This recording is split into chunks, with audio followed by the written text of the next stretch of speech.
ሰላም ጤና ይስጥልኝ እንደምን አላችሁ ልጆች? ሳብስክራይብ እያደረጋችሁ ለጓደኞቻችሁ ይህንን ሚዲያ እንዲቀላቀሉና ይህን ቻናል ሳብስክራይብ እያደረጉ ሌሎች እንዲያደርሱ አድርጉ። ትምህርት ጣራና ግድግዳ የለውም። ሰልፍ ኤዱኬሽን ስለሆነ በራሳችን የምንፈልገውን ትምህርት ለመማር ያገለግለን ዘንድ የምንጠቀመው ይሆናል ማለት ነው። ሰላም ጤና ይስጥልኝ እንደምን ሰነበታችሁ? ዛሬ ደግሞ ቃላት ምስረታ በክፍል 7 ይዘንላችሁ የመጣ ነው። ከሀ እስከ ሆ ድረስ እያስተማረን ስለምንገኝ ዛሬ ህ በሚል ፊደል የሚጀምሩ ቃል መስርተን ወደ እናንተ ይዘን ቀርበናል።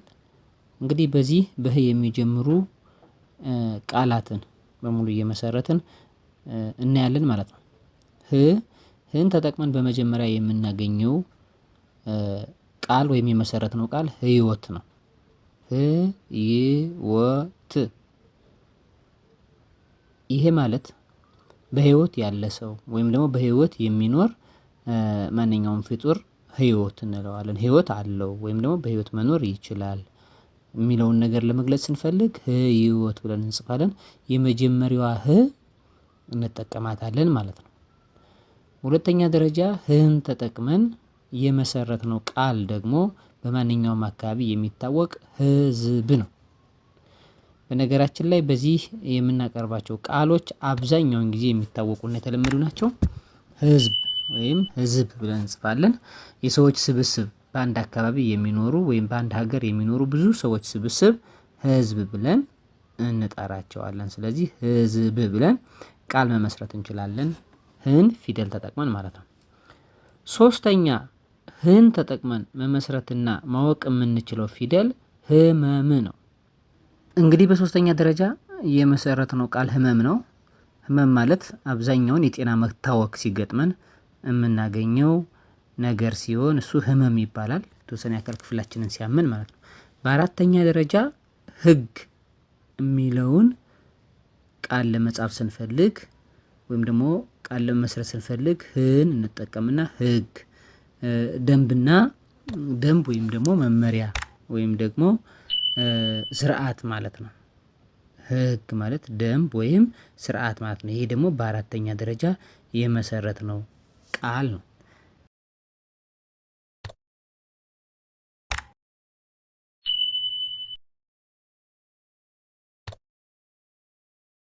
እንግዲህ በመጨረሻ ህን ተጠቅመን የመሰረትነው ቃል ደግሞ ህልም ነው።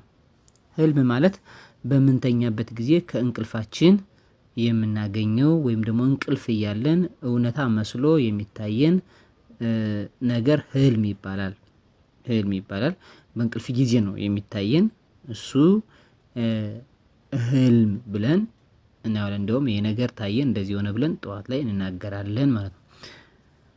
ተመልካቾቻችን እንግዲህ በህ ይሄን ቃል ከመሰረትን አሁን ደግሞ ቀጣይ ል በሚል ቃል ደግሞ ል በምትባል ፊደል ቃላትን መመስረት ደግሞ እንጀምራለን። ምክንያቱም ሀ ለ መ ሰ በሚሉ ስለሆነ ቃል የምንመሰርተው ማለት ነው። ስለዚህ ል በስድስተኛ ደረጃ ይቅርታ የምትገኘው ፊደልን ተጠቅመን ለ ሉ ሊ ላ ሌ ል ስለዚህ በስድስተኛ ፊደል ናት።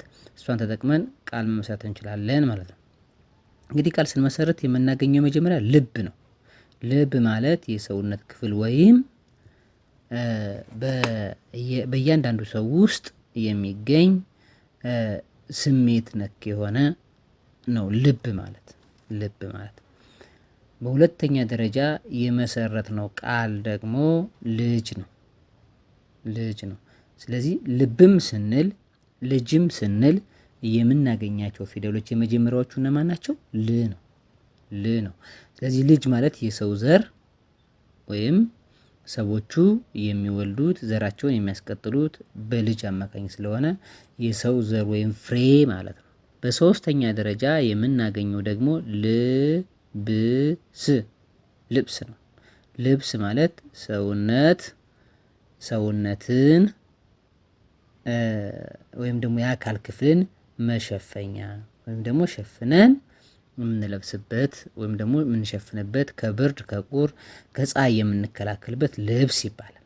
ይህንን ለመግለጽ ልን እንጠቀማለን። በአራተኛ ልን ተጠቅመን የምንመሰርተው ቃል ልዩ ነው። ይህም ይታወቃል። ልዩ ማለት ተለይቶ ምን የሚል ማለት ነው? የሚታይ የሚታወቅ ማለት ነው። ይህ ልዩ ይባላል። ልዩ ብለን እንጠራዋለን ማለት ነው። እንጠራዋለን።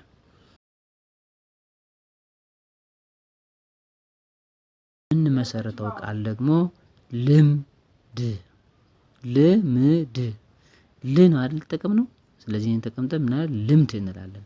ልምድ ማለት እያንዳንዱ ሰው የእያንዳንዱ ባህሪ በተደጋጋሚ የሚፈጸም ነገር ነው። ወይም ደግሞ ተደጋግሞ የሚደረግ በተደጋጋሚ የሚሞከር ወይም ደግሞ ተደጋግሞ የሚደረግ ማለት ነው። በሶስተኛ ደረጃ የምንመሰርተው ቃል ደግሞ ምን ተጠቅመን ነው? ም ማለት መሙ ሚማሜ ም ብለን በስድስተኛ የምትገኘዋን ቃል ይዘን እንመሰርታለን። ይህን ይዘን ስንመሰርት ምግብ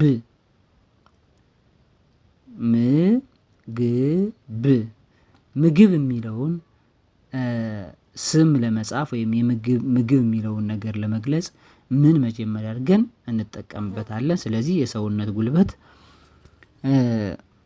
ለማንኛውም ሰው ጉልበት የሚሰጥ ነገር ምግብ ብለን እንገልጸዋለን ማለት ነው።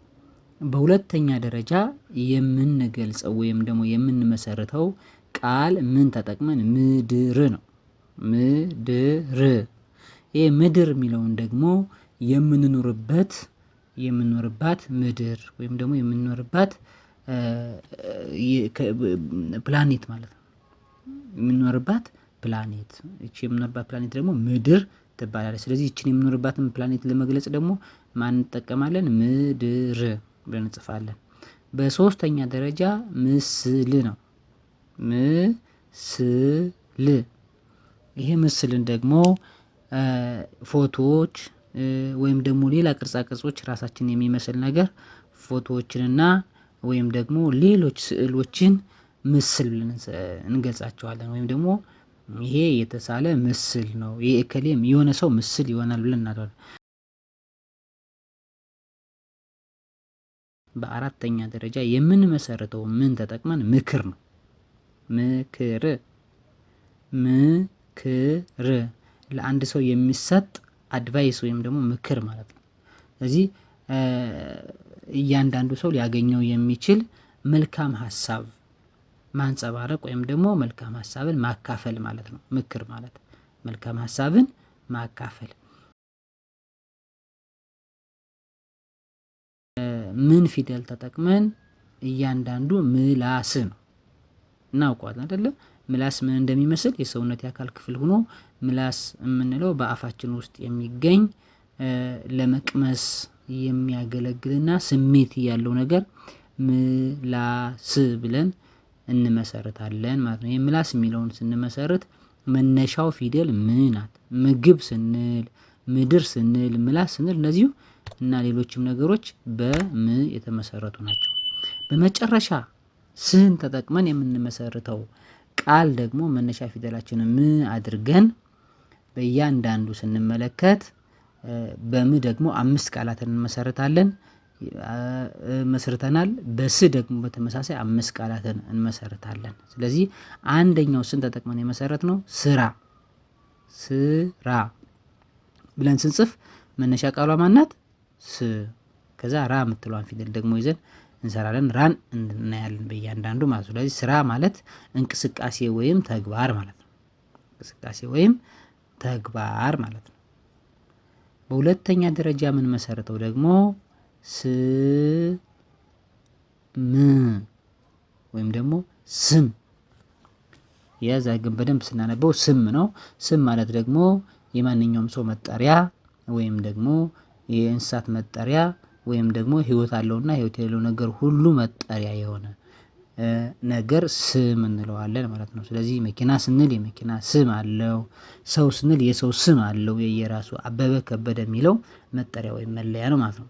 ሌላ ስን ተጠቅመን የምንሰራው ደግሞ ስኬት ነው። ስኬት የሚለውን ስንጽፍ ስኬት ስለዚህ መጀመሪያ ስን ተጠቅመናል ማለት ነው። ይሄ ደግሞ ስኬት ማለት ደግሞ የጥረት ውጤት ነው።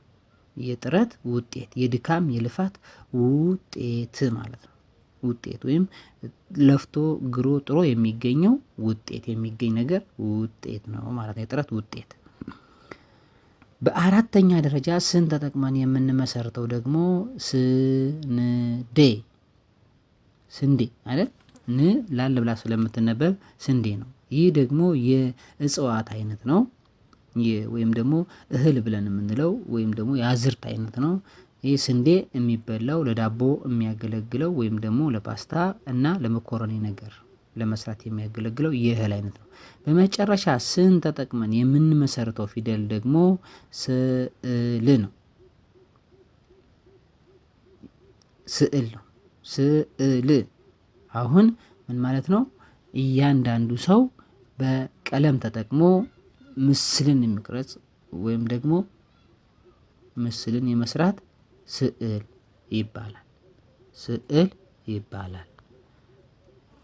ስለዚህ ስዕል የሚለውን የሚሳልበት ማሳያ ማለት ነው። ስለዚህ እነዚህን ነገሮች ደግሞ በሀ በለ በመ በሰ መልካም ሳምንት ይሆንላችሁ።